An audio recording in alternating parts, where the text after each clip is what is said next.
आज के वीडियो में साथियों बात होगी आयुर्वेद के अनुसार पथ्य और अपथ्य।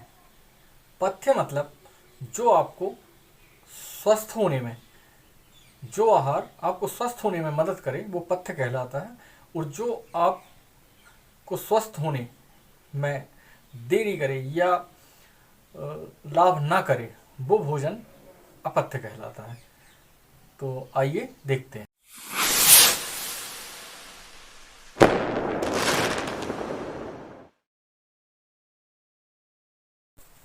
नमस्कार साथियों, मैं राकेश सिंह बख्शी, आपका हेल्थ वेल्थ लाइफस्टाइल एडवाइज़र अपने यूट्यूब चैनल राकेश सिंह बख्शी पर एक बार फिर आपका स्वागत करता हूं।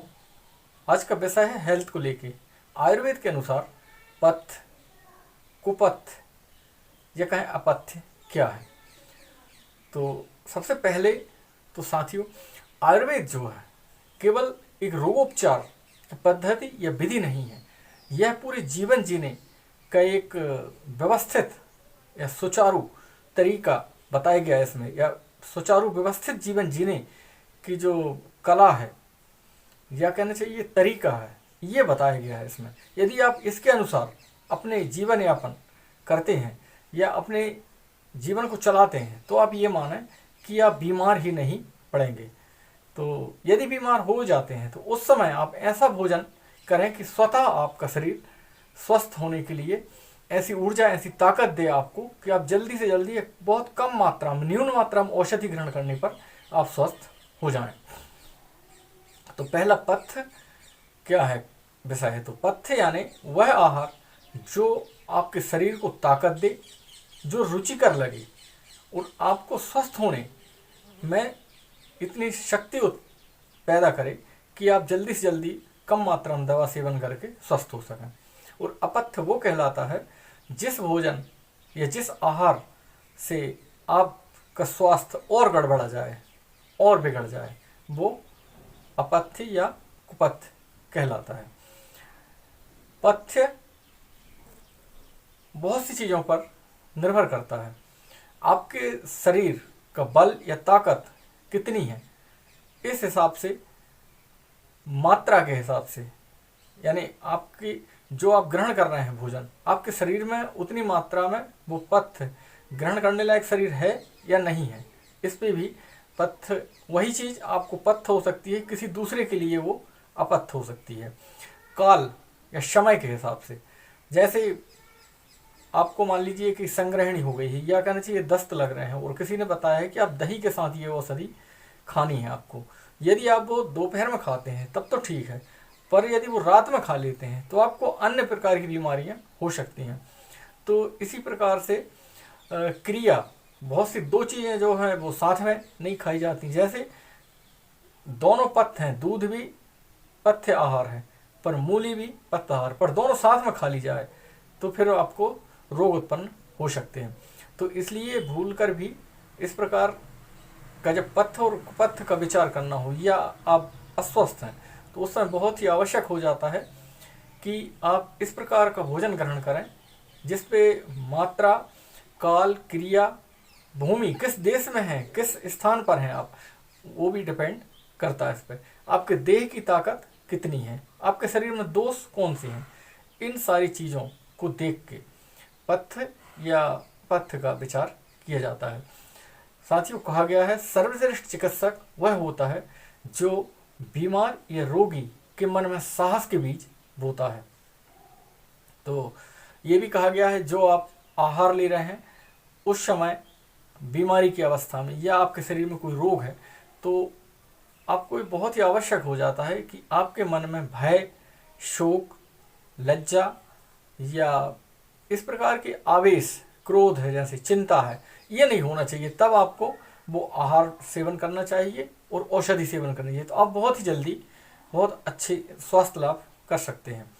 तो मैंने जैसे बताया कि बहुत ही अच्छा चिकित्सक वो होता है जो व्यक्ति के हृदय में साहस के बीज बोता है। यानी कि मानसिक स्थिति जब किसी व्यक्ति की बहुत ही नीचे चली जाती है उसी समय वो बीमार होता है, और जब बीमार होता है तो उस समय बहुत ही आवश्यक होता है कि उचित परामर्श, उचित सलाह, ताकि और अच्छे ऊर्जावान सकारात्मक वचनों से जो मरीज के घर वाले हैं या जो वैद्य है या जो डॉक्टर है उसको अच्छे ऊर्जामय वचन या शब्द बोलना चाहिए ताकि व्यक्ति की उमंग जाग जाए। साथियों, बात चल रही है पथ्य या अपथ्य के बारे में। तो पथ्य के सबसे पहला जो विचार करना चाहिए हमको, पानी के ऊपर, जल के ऊपर हम विचार करते हैं। तो सबसे पहले मैं कहना चाहूँगा आपसे कि अत्यधिक ठंडा पानी तो हर हाल में, हर स्थिति में आपको नुकसान पहुंचाता है। उससे आपको सर्दी, नज़ला, जुकाम हो सकता है। साथ ही आपकी मंदाग्नि या आपकी पेट की जो जठराग्नि है उसको भी मंद कर देता है। तो इसलिए फ्रिज का बहुत अधिक ठंडा पानी तो आपको कभी भी नहीं पीना चाहिए। हाँ, ठंडा जल के बारे में जो हम विचार कर रहे हैं वो घड़े का जो सामान्य जल होता है उस पे या उतना पानी उतना ही ठंडा होना चाहिए, फ्रिज का भी हो तो, जितना घड़े का पानी होता है। उस पानी को किन किन मरीजों के लिए वो पथ्य होता है, तो जिनको मूर्छा हो, जिनको चक्कर आ रहे हों और जिनको गर्मी बढ़ी हो, जिनको दस्त लग रहे हों, रक्त विकार हो या जिनको वमन हो रहा हो, जिनका अन्न पाचन हो चुका है, वो लोग ही ठंडा जल पी सकते हैं। अब गर्म जल किन अवस्था में आवश्यक हो जाता है हमारे शरीर के लिए, तो गर्म जल मतलब उबाल के जो ठंडा किया जाता है उसकी बात हो रही। थोड़ा सा कुनकुना भी हो तो वो भी गर्म जल कहलाएगा। सबसे पहले यदि पानी उस क्षेत्र का खराब हो गया हो तो उसको उबाल के वो ठंडा करके पीना चाहिए, और जो दिन में उबाला जाए वो दिन में उपयोग किया जाए, और जो रात के लिए रात में फिर से उबाल के और सुबह होते होते तक उसको खर्च कर लेना चाहिए। यानी कि 24 घंटे के लिए उसको नहीं रखना है, केवल 12 घंटे में ही उसका उपयोग हो जाना चाहिए। और किन मरीजों के लिए वो पथ्य होता है या फायदेकर होता है, जिनको पार्श्वशूल हो, जिनको दस्त लग रहे हों, जिनको बात रोग हो, गलगंड हो, जुखाम हो, अरुचि हो, संग्रहणी हो, मंदाग्नि हो, यानी जिसका खाना न पच रहा हो, नवीन ज्वर में भी गर्म जल बहुत लाभदायक होता है, तो इसका सेवन करना चाहिए। श्वास के मरीज या फोड़ा फुंसी जिनको हो रहे हों वो भी गर्म पानी ही पिएं तो उनको फ़ायदा होता है। जिनको हिचकी आ रही हों उनको भी गर्म कुनकुना पानी जो गर्म करके ठंडा कर लिया जाता है उबाल के, वो पीना चाहिए।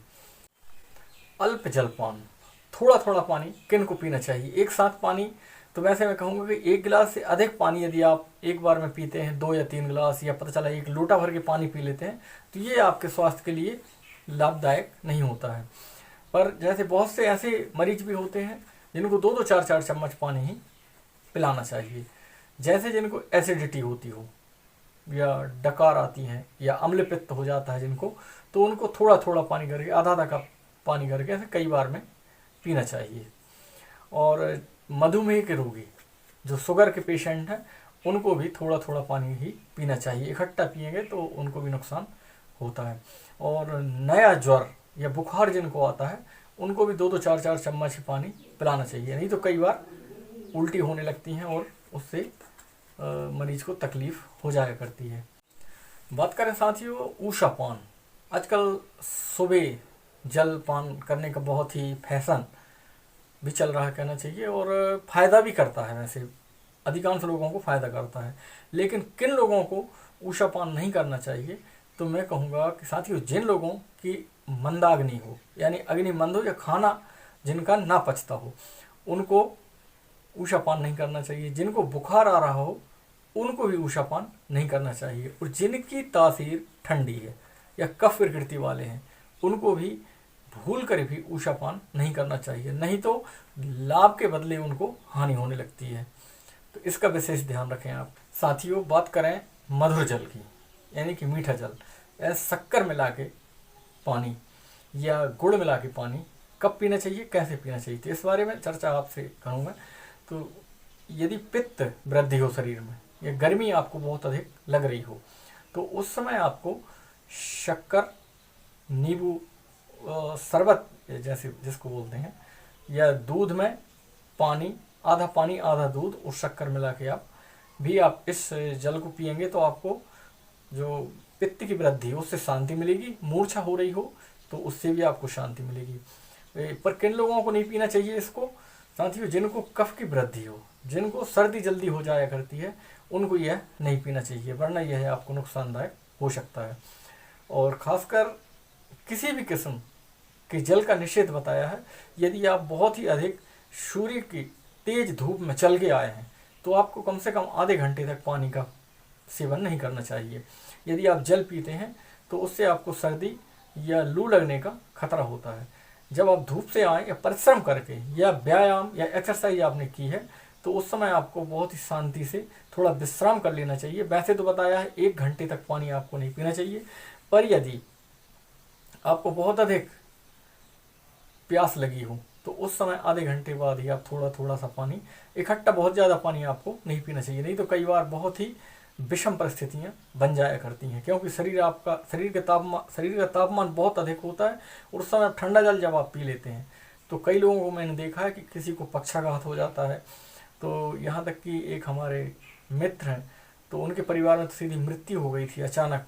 बहुत मेहनत करके आई और वो उन्हें नहा लिया और पानी पिया और वो शांत, अचानक बहुत ही दुखद घटनाएं हो जाया करती हैं। इसलिए अपने स्वास्थ्य को स्वस्थ रखने के लिए बहुत ही सोच समझ कर और ये पथ्य अपथ्य का विचार करके, चाहे पानी हो, चाहे दूध हो, दही हो, या जो भी भोजन पदार्थ आप ग्रहण कर रहे हैं, तो शरीर को स्वस्थ रखने के लिए हम करते हैं तो उसको स्वस्थ लाभ ही मिले, इसका ध्यान रखना हमको बहुत ही आवश्यक है।